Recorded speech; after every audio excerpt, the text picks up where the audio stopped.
रायपुर में संचालित Ramkrishna care hospital के chest physician doctor Girish Agrawal ने कोरोना के नए स्ट्रेन के बढ़ते खतरे को लेकर कोरोना के नए लक्षण क्या क्या आ रहे हैं इसके बारे में बता रहे हैं। रामकृष्ण केयर हॉस्पिटल के सौजन्य से बनाया गया पूरा वीडियो जरूर देखें और समझें। नमस्कार, मैं doctor Girish Agrawal, chest physician, Ramkrishna care hospital, Raipur. दोस्तों, पिछले बार मैंने एक वीडियो बनाया था कोविड के ऊपर, जब लास्ट टाइम हमने कोविड का एक पीक देखा था। इस बार फिर से कोविड का पीक आया है और ये वायरस पिछले वायरस से अलग है। इस वायरस में जो चेंजेस हैं वो ये हैं कि इसमें मरीज़ को बहुत तेज़ बुखार, जो कि 8 से 10 दिन, 11 दिन, 12 दिन तक भी रह सकता है, जिसमें पूरा शरीर टूट जाता है, पसीने आते हैं, 102, 103 डिग्री का फीवर। ये एक नया प्रेजेंटेशन इस वायरस के साथ है। इस वायरस के साथ में डायरिया भी एक कॉमन प्रेजेंटेशन के साथ आ रहा है। लोगों में सर में दर्द होना या आँखों में दर्द होना, ये कुछ नए प्रेजेंटेशन है इस नए स्ट्रेन ऑफ कोविड वायरस में। साथ ही साथ दोस्तों, पिछले वायरस में अपन जानते थे कि बच्चों को इफ़ेक्ट नहीं करता था, लेकिन ये वायरस बच्चों को भी इफ़ेक्ट कर रहा है। और ख़तरनाक बात यह है कि बच्चों से बड़ों में भी ये इन्फेक्शन फैल रहा है, बड़ों से बच्चों में, बच्चों से बड़ों में। तो ये कुछ नए स्ट्रेन वायरस की अलग से प्रेजेंटेशन है एज़ कम्पेयर टू पुराना स्ट्रेन ऑफ वायरस के लिए। एक जो कॉमन प्रॉब्लम मैं लोगों में देख रहा हूँ वो ये है कि अगर आज मेरे को किसी कोविड पॉजिटिव पेशेंट के साथ एक्सपोजर हुआ है तो मैं तुरंत अपना RT-PCR कराता हूँ और मैं ये साफ़ हो जाता हूँ कि भाई मैं नेगेटिव हूँ। तो दोस्तों, ऐसा ना करें। उसका कारण है कि आप जब कभी किसी मरीज़ के साथ संपर्क में आते हैं जिसका कोविड पॉजिटिव है, तो आपके शरीर में इन्फेक्शन आने में या रिपोर्ट को पॉजिटिव आने में कम से कम 5 से 7 दिन लगता है। वायरस का इंक्यूबेशन पीरियड, जिस दौरान वो आपके शरीर में पनपता है और आपको सिम्टम पैदा करे, वो 5 से 7 दिन का है। तो अगर आपने पहले दिन ही टेस्ट करा लिया तो जाहिर की बात है कि वो नेगेटिव ही आएगा। आप नेगेटिव रिपोर्ट के साथ आश्वस्त मत होइए कि ये मेरा नेगेटिव है इसलिए मुझे कुछ भी नहीं होगा। उसके बाद क्या होता है, आपने रिपोर्ट करा ली नेगेटिव, तीसरे दिन, चौथे दिन आपको फीवर आया तो सबसे पहले आप पहुँचते हैं CT स्कैन कराने। और CT स्कैन इतना जल्दी कराएंगे तो उसमें भी कुछ नहीं आएगा, CT स्कैन नॉर्मल, और वहाँ पे आप सब कंफ्यूज हो जाते हैं, भ्रमित हो जाते हैं। तो अगर आप किसी पेशेंट से एक्सपोज्ड हुए हैं जो कि कोविड पॉजिटिव है तो इंतज़ार करें। आपका जब तक सिम्टम डेवलप नहीं होता आपको कोविड टेस्ट नहीं कराना है। अब अगर आप एक्सपोज्ड हो गए हैं तो एक कॉमन क्वेश्चन जो आता है कि भाई मेरे को एक्सपोजर हो गया, मैं क्या दवा खाऊं?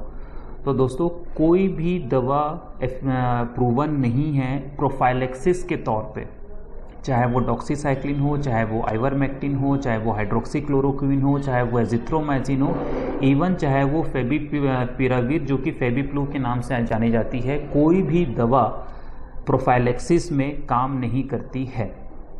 एक बार जब आपको सिम्टम्स आ गया, कोविड RT-PCR आपकी रिपोर्ट पॉजिटिव आ गई, उसके बाद इमीडिएटली मरीज़ ये करते हैं कि अपने सारे ब्लड टेस्ट कराते हैं और CT स्कैन कराते हैं।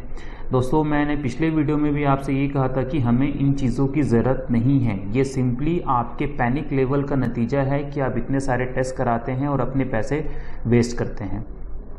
इस वायरस में जैसे कि मैंने बताया है कि फीवर 10 से 12 दिन तक रहता है और काफ़ी हाई ग्रेड फीवर रहता है। तो हो क्या रहा है, जिन मरीज़ों को वायरस इन्फेक्शन हो रहा है वो फीवर नहीं टूटता बोलने से 5वें दिन, 6वें दिन, 7वें दिन या तो आके भर्ती हो जा रहे हैं या अपना CT स्कैन करा रहे हैं।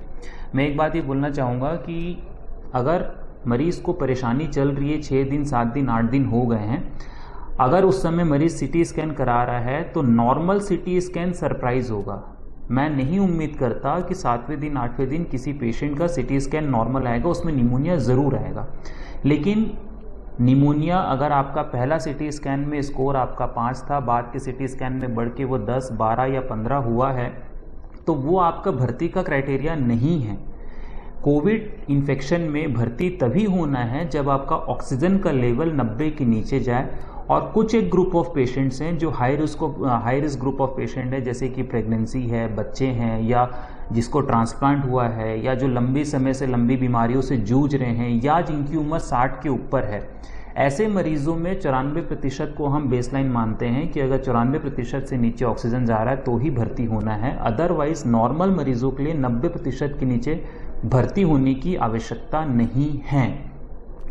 होता क्या है कि आपने सिटी स्कैन कराया, पहले आपका सिटी स्कैन में सीवियरिटी स्कोर 3 था, बाद में बढ़ के 10 हो गया, तो आपको कोई सलाह दे देता है कि आपका सिटी स्कैन में निमोनिया फैल रहा है, आप जाके भर्ती हो जाओ। मैं आपसे ये कहना चाहूँगा कि सिटी स्कैन में कितनी सीवियरिटी स्कोर आ रहा है इससे कोई फ़र्क नहीं पड़ता। इलाज दोस्तों मरीज़ का होता है, रिपोर्ट्स का नहीं होता है। जब तक आपका ऑक्सीजन लेवल 90 के नीचे नहीं है, आप किसी भी प्रकार के कोविड की सीवियरिटी स्केल में नहीं बैठते हैं। आपको माइल्ड सिम्टम की ही कैटेगरी में रखा जाएगा अगर आपका ऑक्सीजन का लेवल नॉर्मल है तो। अब जब मरीज़ भर्ती हो रहा है तो वो ये सोच के भर्ती होते हैं कि मैं जाऊंगा, मुझे रेमडेसिविर का इंजेक्शन लगेगा और मैं ठीक हो जाऊंगा। ये बिल्कुल भी सही बात नहीं है। सोचो, अगर ये बात सही होती तो जिस भी मरीज़ को कोविड का इन्फेक्शन हो रहा है उसे पूरा विश्व पहले दिन भर्ती करता, 5 दिन तक रेमडेसिविर का इंजेक्शन लगाता और उसे भेज देता कि आप जाओ, अब आपको कोविड से कोई खतरा नहीं है। लेकिन ऐसा सीन नहीं है। रेमडेसिविर का इंजेक्शन लगने के बावजूद मरीज़ की कंडीशन ख़राब होती है, क्योंकि एकमात्र दवा रेमडेसिविर ही है जो कोविड के अगेंस्ट जिसका एक्शन, रोल या इफ़ेक्टिवनेस देखा गया है, लेकिन उतनी इफ़ेक्टिव नहीं है कि ये बीमारी को बढ़ने से रोक सके। इसीलिए जो विश्व स्वास्थ्य संगठन है या पूरे विश्व की जो संस्थान हैं, उन्होंने ये बोला है कि रेमडेसिविर का इंजेक्शन तभी लगाना है जब ऑक्सीजन का लेवल 90 के नीचे जाए, उसके पहले इसको लगाने का कोई फ़ायदा नहीं है। दूसरा एक बात मैं आपसे बोलना चाहूँगा, स्टेरॉयड। बहुत सारे ऐसे पेशेंट्स आ रहे हैं जिनको सिम्टम को 3 दिन 4 दिन हुए हों और वो डेक्सोना, ओमनाकोटिल, वाइसोलोन, जिस भी नाम का स्टेरॉयड, डेफकॉट, जिस भी नाम का स्टेरॉयड मार्केट में है, उनको किसी ने बोल दिया है या वो व्हाट्सएप से अपना प्रिस्क्रिप्शन लेके खुद खा रहे हैं। सिम्टम्स जिस दिन से आना शुरू हुआ उस दिन से आप 1 हफ्ता काउंट कीजिए। उस पहले हफ्ते में आपको स्टेरॉयड नहीं खाना है। अगर आप उस पहले हफ्ते में स्टेरॉयड खाते हैं तो वो आपके शरीर में वायरस के लिए एक फर्टाइल ग्राउंड बनाता है और वायरस और जल्दी तेज़ी से उसमें पैदा होने लगता है। तो शुरुआती 1 हफ्ते में स्टेरॉयड का कोई रोल नहीं है। प्लीज़ स्टेरॉयड मत खाइए। ऐसे मरीज़ जो कि घर पे हैं, जिनका इलाज घर पे चल रहा है, उनको किसी भी प्रकार के ब्लड थिनर या खून को पतला करने की दवाओं की ज़रूरत नहीं है। लेकिन हाँ, जो भी मरीज़ पहले से स्टेरॉयड खा रहे हैं या जो भी मरीज़ पहले से खून पतला करने की दवा ले रहे हैं, वो उन्हें लगातार जारी रखेंगे, वो बंद नहीं करेंगे। जैसा कि मैंने आपसे बताया कि प्रोफाइलेक्सिस, एक्सपोजर, किसी पेशेंट के संक्रमित मरीज़ के आप कांटेक्ट में आ गए तो आपको किसी भी प्रोफाइलेक्सिस की ज़रूरत नहीं है। वैसे ही शुरुआत के 1 हफ्ते में आपको कोविड के लिए किसी भी दवा की ज़रूरत नहीं है। इंटरनेशनल गाइडलाइन साफ साफ कहती है कि चाहे वो डॉक्सीसाइक्लिन हो, चाहे वो आइवरमेक्टिन हो, चाहे वो हाइड्रोक्सीक्लोरोक्विन हो, चाहे वो एजिथ्रोमाइसिन हो, चाहे वो फेविपिराविर जो कि फेविफ्लू के नाम से मिलती है, इन सब दवाइयों का इसके इलाज में कोई भी रोल नहीं है। आप इसे अगर अपनी सिर्फ कॉन्फिडेंस, सेल्फ कॉन्फिडेंस के लिए, फॉल्स सेल्फ कॉन्फिडेंस के लिए खा रहे हैं कि अरे क्या खा लेते हैं, कोई फ़र्क नहीं पड़ता, तो आप वो जारी रख सकते हैं। लेकिन ये खा के ये मत सोचिए कि मैं इससे ठीक हो जाऊंगा या मेरी बीमारी इससे आगे नहीं बढ़ेगी। रेमडेसिविर भी अगर आप लगवाते हैं जब तक आपका ऑक्सीजन का लेवल कम नहीं हो रहा है, तो आप बिल्कुल मत सोचिए कि रेमडेसिविर लगवाने से मैं ठीक हो जाऊंगा या मेरी बीमारी आगे नहीं बढ़ेगी। रेमडेसिविर के बारे में एक बात और मैं बोलना चाहूँगा, जितने लोग रेमडेसिविर लगवा रहे हैं जिनको ज़रूरत नहीं है, वो कृपया इस बात को ध्यान से सुनिए कि रेमडेसिविर का स्टॉक छत्तीसगढ़ में पिछले 1 हफ्ते में 2 से 3 बार शॉर्ट हुआ है। अब आप ये सोचिए कि जिसको ज़रूरत नहीं है, अगर वो अपनी ज़िद पे रेमडेसिविर का इंजेक्शन लगवा रहा है, तो जो ज़रूरतमंद व्यक्ति है उसके लिए दवा कम पड़ रही है।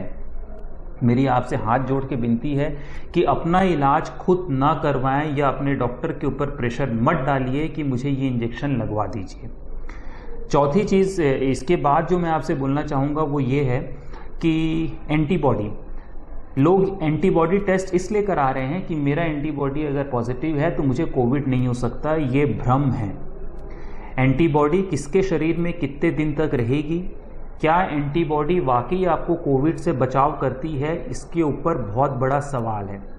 वैक्सीन लगवाने के बाद 2 शॉट ऑफ वैक्सीन लगने के बाद भी अगर आपके शरीर में एंटीबॉडी की मात्रा अच्छी खासी है, उसके बाद भी आपको इन्फेक्शन हो सकता है। कई मरीज़ ऐसे भी हैं जिनको 2 शॉट ऑफ वैक्सीन लगाने के बाद भी एंटीबॉडी नहीं बन रही है। तो एंटीबॉडी के चक्कर में ना पड़ें। हमारे शरीर में दो अलग अलग प्रकार की प्रतिरोधक क्षमता होती है। एंटीबॉडी जो हम नाप सकते हैं उससे आप नहीं बचेंगे। एंटीबॉडी आपके लिए सिर्फ एक फॉल्स मार्कर है। मैं इससे पहले कि अपनी बात पूरी करूं, मैं एक बात ज़रूर बोलना चाहूँगा कि कोविड में सिर्फ और सिर्फ एक ही नंबर का इम्पॉर्टेंस है और वो नंबर है आपका ऑक्सीजन का लेवल।